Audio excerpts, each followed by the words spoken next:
নমস্কার। ঠাকুর শ্রী রামকৃষ্ণ পরমহংসদেব এবং মা শারদার চরণে আমার সশ্রদ্ধ প্রণাম জানিয়ে ভিডিওটা শুরু করছি। আপনার ঠিক পাশে যে মানুষটি থাকে, সেটা কর্মস্থলে হোক বা যে কোনো জায়গায়, দিনের মধ্যে যার সঙ্গে আপনার অনেকবার দেখা হয়, তিনি যদি আপনার শত্রু হয় তাহলে কি করবেন, সেই নিয়ে আজকের ভিডিও। আশা করছি আজকের ভিডিও থেকে আপনি আপনার মনের সমস্ত প্রশ্নের উত্তর পেয়ে যাবেন। আপনার পাশের মানুষটি আপনার শত্রু। তিনি আপনাকে নানাভাবে উত্ত্যক্ত বিরক্ত করে চলেছেন। আপনার একটা সময় মনে হয়েছে আর কত সহ্য করব, কারণ তার আচরণ আপনার সহ্যের সীমা অতিক্রম করে গেছে। ঠাকুর বলছেন, সও সও সও, যে সয় সেই রয়, যে না সয় তার নাশ হয়। তাই আপনি সহ্য করছেন, কিন্তু তাদের বিষাক্ত আচরণ দিনের পর দিন বেড়েই চলে। তখন কি করবেন? ঠাকুর বলেছেন, ফোঁস করতে তো দোষ নেই, আপনাকে ফোঁস করতে হবে, কিন্তু আপনাকে এমনভাবে ফোঁস করতে হবে যাতে আপনার অন্তরাত্মা আহত না হয়। আপনাকে ফোঁস করতে হবে কৌশলে। আপনার প্রথম ও প্রধান কর্তব্যই হলো নিজেকে রক্ষা করা। আপনার অস্থির অশান্ত মন নিয়ে কোনো ভালো কাজ আপনি কিছুতেই করবেন না। এই পৃথিবীতে আমাদের জন্ম হয়েছে কর্ম করার জন্য, অর্থাৎ এই ধরিত্রী আমাদের কর্মভূমি। পৃথিবী যদি কর্মভূমি হয়, তাহলে সেই কর্মযোগ্যে আপনি কর্মহীন হয়ে থাকবেন, এ তো হতে পারে না, এই অন্যায়। আমাদের জীবনটা পেন্ডুলামের মতো দুলছে, আর আমাদের আয়ু যেন প্রদীপের তেল। তেল যখন ফুরোবে প্রদীপ তো নিভবেই, এ স্বাভাবিক, কিন্তু তাছাড়া ঝোড়ো হাওয়াতেও কিন্তু প্রদীপ নিভতে পারে। আবার আচমকা কেউ প্রদীপটাকে নিভিয়েও দিতে পারে। অর্থাৎ প্রদীপের নিভে যাওয়াটা প্রদীপের নিয়ন্ত্রণে নেই, কিন্তু যা আছে তা হলো উজ্জ্বলভাবে জ্বলে ওঠা আর তার চারপাশের অন্ধকারকে দূর করা। আপনার পাশের মানুষটির মনে যদি অন্ধকার জমা হয়ে থাকে, তাহলে আপনি তার সঙ্গে কৌশলে বসুন।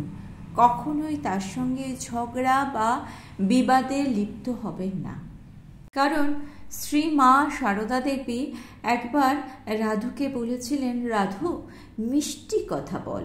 আপনি যদি ঝগড়া বা বিবাদে লিপ্ত হয়ে যান, তাহলে আপনি আপনার ক্রোধ নিয়ন্ত্রণ করতে পারবেন না এবং আপনার মুখ থেকে কটু বাক্য বেরিয়ে আসবে, যা অনুচিত। তার পরিবর্তে আপনি কৌশল অবলম্বন করুন। আপনার মনের আলো এতটাই উজ্জ্বলভাবে জ্বালিয়ে রাখুন যে আপনার চারপাশে একটা আলোক বর্তিকা তৈরি হয়ে যায়। এর ফলে যে আপনার সাথে কথা বলতে আসবে, সে আপনাকে সমীহ করে চলবে। কিন্তু আপনি আপনার মনের আলো জ্বালাবেন কিভাবে, সেই উপদেশও রয়েছে ঠাকুরের অমৃত বাণীতে। ঠাকুরের এক শিষ্যকে একবার তিনি বলছেন, মন যেদিকে থাকুক না কেন, তুমি তার নাম করে যাও। নামের যে মাহাত্ম্য আছে, তাতে সমস্ত কিছু ঠিক হয়ে যাবে।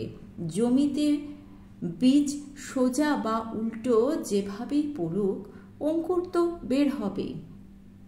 যদি সেই জমিতে জল পড়ে, তাহলে অঙ্কুর বের হওয়া কেউ রোধ করতে পারবে না। আর মনের জমিতে জল দেওয়ার অর্থ তার নাম জপ করা। আমি যে কিছুই জানি না, শুধু জানি ধ্যান, জপ আর মনোসংযোগ। তিনি বিশেষভাবে সেই ভক্তকে বলছেন, মনে রেখো, নামেতে নাগপাশও কাটে। নাম হচ্ছে সেই প্রেমরস যা জীবনকে সার্থক করে তুলতে পারে। গাছের মূল যেমন মাটি থেকে রস সংগ্রহ করে গাছকে ফুলে ফলে সুন্দর করে রাখে, তাকে শক্তিশালী করে রাখে যাতে সে বাইরের সমস্ত আঘাত সহ্য করতে পারে, সহ্য করার শক্তি তার মধ্যে চলে আসে, ঠিক সেইভাবেই নাম আমাদের জীবনের সেই ভূমিকাই পালন করে থাকে। আপনার জীবনের প্রদীপ জ্বলবে উজ্জ্বল হয়ে আর আলোকিত করবে আপনার চারপাশ। এর জন্য আপনার সংসার জীবনে কিছু নিয়ম পালন করতে হবে।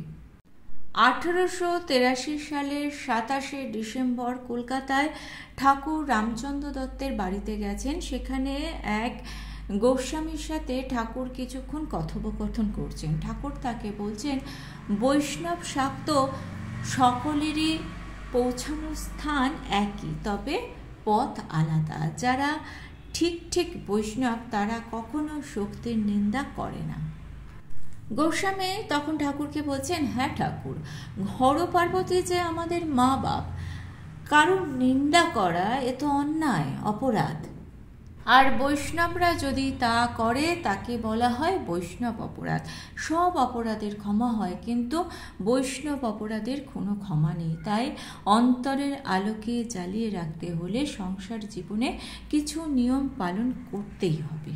প্রথমত, গাড়ি চেপে বা পায়ে জুতো পরে যেমন মন্দির দর্শন করা যায় না। দ্বিতীয়ত, মন্দিরের বিগ্রহের সামনে প্রণাম না করে ফিরে আসা উচিত নয়। তৃতীয়ত, মন্দিরের বিগ্রহের সামনে অন্যকে প্রণাম করা বা বিগ্রহের সামনে পরনিন্দা পরচর্চা করা, একে বলে সেবা অপরাধ। এ অপরাধ অমার্জনীয়, কারণ স্বয়ং বিগ্রহের সামনেই তিনি অপরাধ করছেন।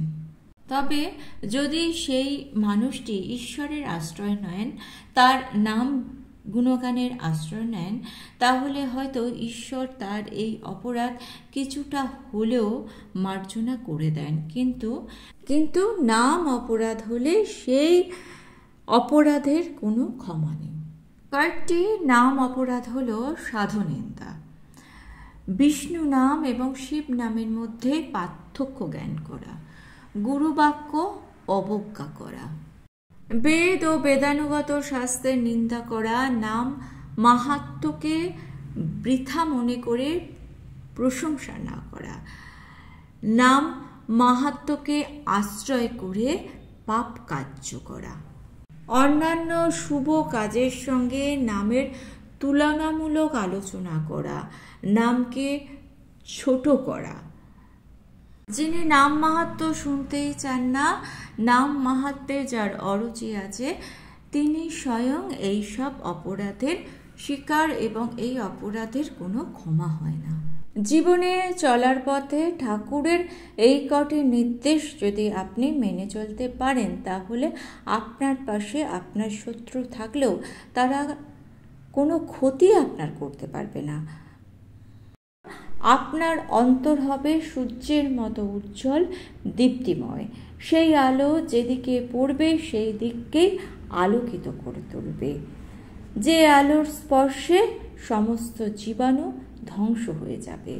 আর সেই আলোর স্পর্শে আপনার পাশে বসবাসকারী অন্ধকারচ্ছন্ন মানুষটিকে নিয়ন্ত্রণ করা আপনার পক্ষে হবে অত্যন্ত সহজ কাজ। তাই আপনি নিশ্চিন্তে থাকুন। আর ভিডিওটা ভালো লেগে থাকলে চ্যানেলটিকে সাবস্ক্রাইব করে নিয়ে পাশে থাকা বেল আইকনটা প্রেস করে দিয়ে অল অপশনটা ক্লিক করে দেবেন। তাহলে যখনই নতুন কোনো ভিডিও আপলোড করব তার নোটিফিকেশন আপনাদের কাছে পৌঁছে যাবে। ঠাকুর ও মায়ের চরণের প্রণাম জানিয়ে আজকে এই পর্যন্তই। Thanks for watching.